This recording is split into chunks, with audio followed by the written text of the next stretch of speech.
Welcome back to the Advanced Selling Podcast, the longest running sales training podcast history. I'm Bill Caskey. I'm Bryan Neal here. We've been at this for 18 long and glorious years. And we are entering into, the 18th year this year. September will be number 18. We started, actually it's 19. Started 19. In 2006. Yeah. 19 glorious. That 18 glorious years, the last year, not so much. Yeah. We've got an intern working for us, a woman named Gabriella, really awesome young person, finishing college, working here a little bit. And I said, well, I'm going up to podcast. She goes, good luck. And I said, thanks. Yeah. I said, it's my 18th year. She's like, what? She didn't know. But we do need some good luck doing this sometimes. Right. It's not, it doesn't always come natural. Well, maybe it does, but. I had a call. I had actually a direct message from a listener the other day. His name is Steven. I won't, I'll keep him anonymous there, but Steven, and he really complimented us on the AI episode, that if you haven't heard that one, I think it was either the last one or the one before that, where we talked about some of the uses of AI for sales professionals, business owners, sales departments. And he said, man, you guys ought to keep doing a series on that, because it was a lot. He said he circulated it inside his company, and the owner of his company really liked it. So that's awesome. We probably should take a cue from that maybe we do another one on AI. We'd like to hear what you think of it too. You can go to our LinkedIn group page. If you're not a member, make sure you join and tell us there, because we look at that. So, Bill, we before the show, we logged on like we always do, and couldn't hear Bill. We had some technical issues, and talking, looking, I'm sure, Bill, you were pushing buttons. I was pushing buttons. You're trying to solve the problem with no audio. You solve the problem. Then we said, let's just try to log out, log back in. And lo and behold, we logged out, we logged back in, and we could hear each other. I have a Peloton. You have a Peloton, Bill? Peloton. We have a Peloton bike and a Peloton. I just wondered, because some people are, some people don't like them. Anyway, we have a Peloton tread, and I watch YouTube TV on my Peloton tread when I'm, walk in, whatever. And for about a month, the YouTube TV, I would log into it just fine. It would show me all the choices, the live TV choices. And I'd press one and would go into the spinning wheel of death and would never pop up. And it's been that way for about 4 weeks. My daughter's on there. She's like, Dad, it's super frustrating. I'm like, I know, bug. I'm trying to fix it. I went through all these cycles and all this stuff. Came home yesterday. Anna, my daughter, she's like, Dad, it's still not working. I'm like, okay, let me go see. I've been working on it. It's going through this stuff. Let me get it up. You're working on the toolkit out. Totally. I had a little wrench. All the things. I go, you know what? Let me try unplugging it and plugging it back in. And I'm freaking, where this is going. I unplugged the thing, sat there for 90 seconds, plugged it back in, popped right up. Everything's working perfectly. Good lesson in life. Yeah. Sometimes the best solution to a problem is the simplest. Is the reboot. It is just the reboot. Just turn it on and turn it off again. Right? Yeah, especially with like phones and tech, which YouTube is tech. I just think things get junked up in the pipeline somehow. Yeah, exactly. And, and a wrench won't help it either. Brian. No, it doesn't. A wrench to YouTube. That's just so funny. And it's so funny. Do-it-yourselfer, so I'm sure that wrench you all the time. Both of us. Yeah, right. We should start, maybe a side podcast, a tool time, a do-it-yourselfers for non-do-it-yourselfers, DIYers. Yeah. Oh my gosh, I get so frustrated. So frustrated trying to fix things.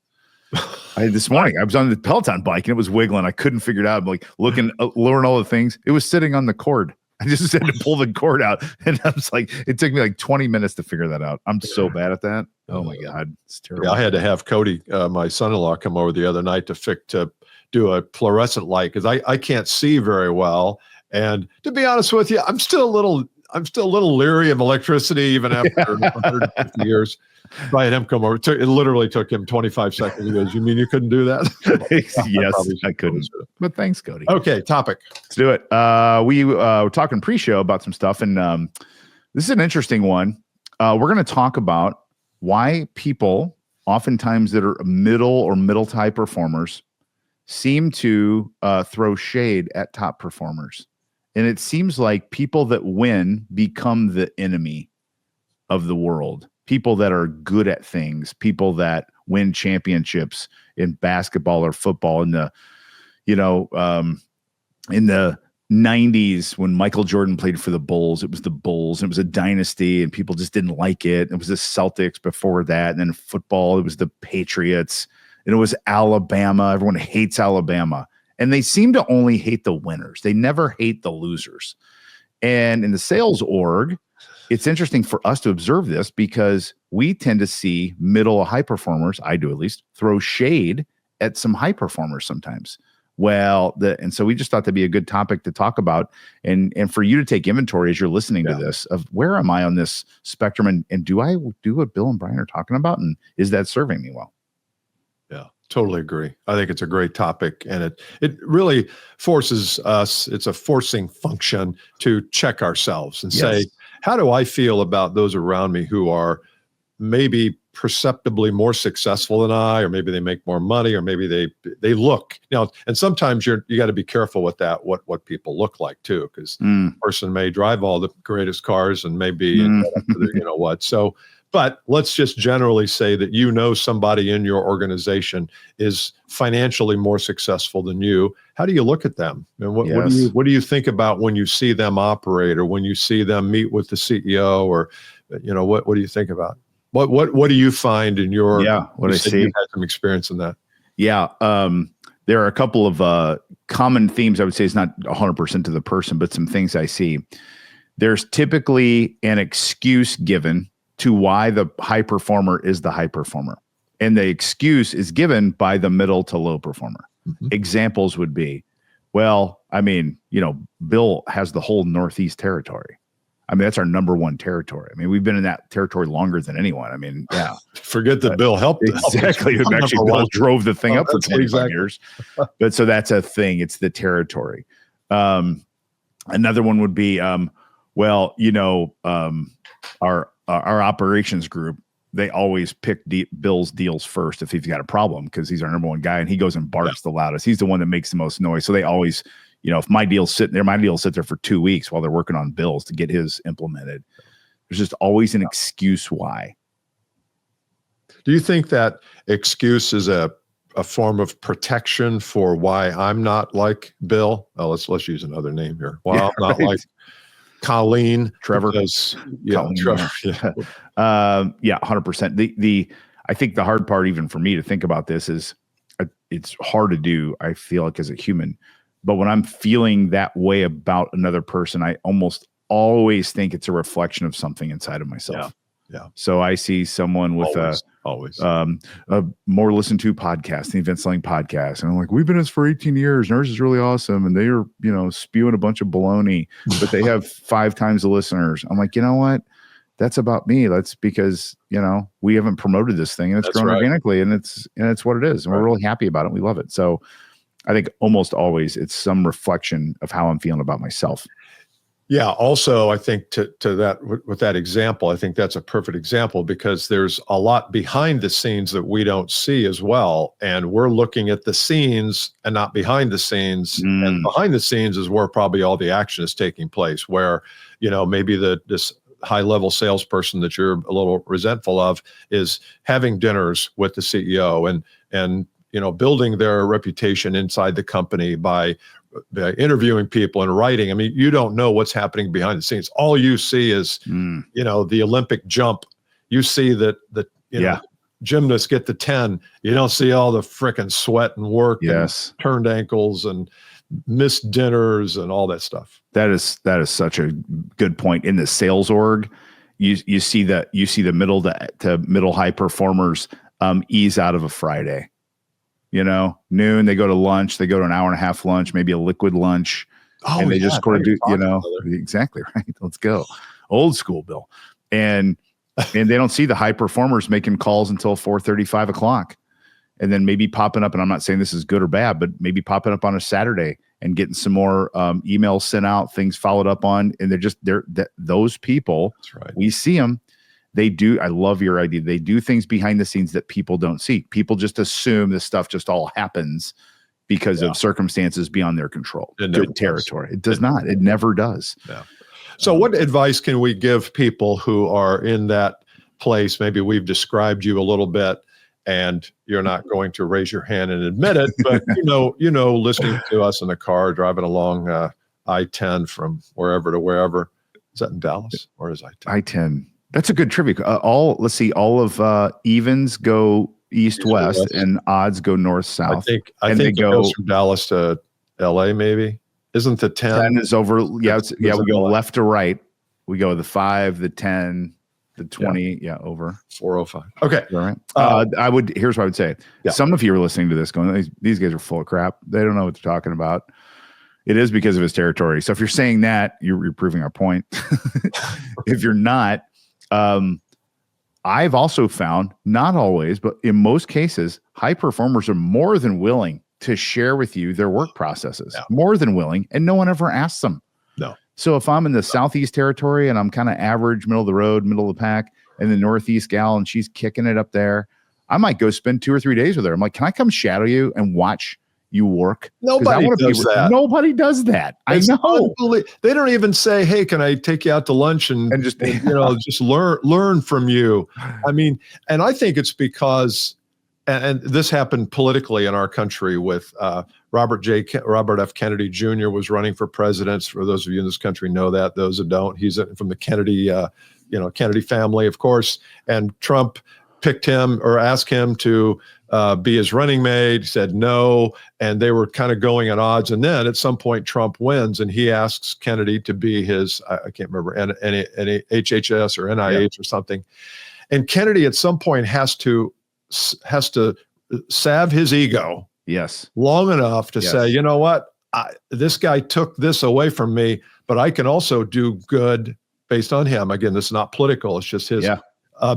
If I'm in the administration in some capacity. And so sometimes you have to just dampen your ego long enough to say, how about if I just took this person to lunch someday? If they could share 3 ideas, and you know what, you're right, Brian, that person would love to, they'll buy lunch. Always. They always, high achievers want to share. Most high achievers are generous with that, but if nobody's asking, they're not going to take the lead. And so true. Corral people. And you know what else high achievers do? If you ask them, like, I want to come shadow you and watch you work, while that's going on, they're going to ask you a billion questions about what you do and try to steal something from their own game. Learn. Right.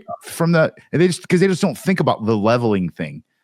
You know what I mean? It's not about that for them. It's about the process and what they do and how they do it. And then they wind up on the stage of President's Club every year. Well, don't you think that's also that's probably another episode that it's the high achievers that always look at your content and my content or a podcast, say, how can I get value out of this? Yes. Not, I was on a webinar a couple of days ago. It was for AI, and the host put on his screen what's it called, QR code, that if you wanted more information, you just held your phone up, get a QR code. We know how that works, obviously. And this lady in the chat said, well, am I being charged for the text minutes when I do the QR code? Oh my. I'm like, this guy was pitching a $50,000 AI product. And I thought, oh, you just revealed yourself, man. You just revealed yourself. She's not a high achiever. Right. She's a low achiever, pinching pennies, never going to get to any kind of. And I think we've got to be careful of not falling into that trap of majoring in the minors. And when we take somebody out, take them out for a nice dinner. I mean, invest in this information, because this high achiever could give you something that could double your income. I see it. And high achievers tend to say, well, I'm spending 10 grand to get 50. Let's do it. When do we start? When do we start? Right. I had that happen about a month ago. A guy called me. He was a YouTube watcher, and I had no idea even existed. And he said, here's what my problem is. What's it going to cost to start? I told him. He goes, let's go. That's it. And it was not like, well, let me check with 17 other people. I guess for my wife or my bankers. Like, let's go, let's do it. How do I pay you? And you've had that happen too. Versus the person who's like, well, that's a lot of money for me right now, and I think I need to make some more money before. No, okay, you're done with me. Then you're done. Doing it backwards, and you can't get out of it. It's just that you're trying to climb up out of the hole. But you never ever get there. The whole keeps moving on it. You never get to the top. Yeah. So true, isn't it? So what else? Anything else that a person who's in that middle range who wants to rise? And we're not universally slamming those people, because some of you probably are, you're listening to this podcast, so I know you want to improve yourself in some way. Yeah. Maybe you just haven't taken that next step of inviting this high achiever to lunch. And it doesn't have to be inside your company. It could be a competitor. It could be somebody that has a different territory. Yeah. Who's in a different company, maybe same industry, but you don't compete with them. It doesn't matter. They still want to help. No. I like to also think, this goes along with what we're talking about, but we look at these external, things. And while we're looking at the external things and putting energy toward why they have theirs, and we're not looking at where our feet are.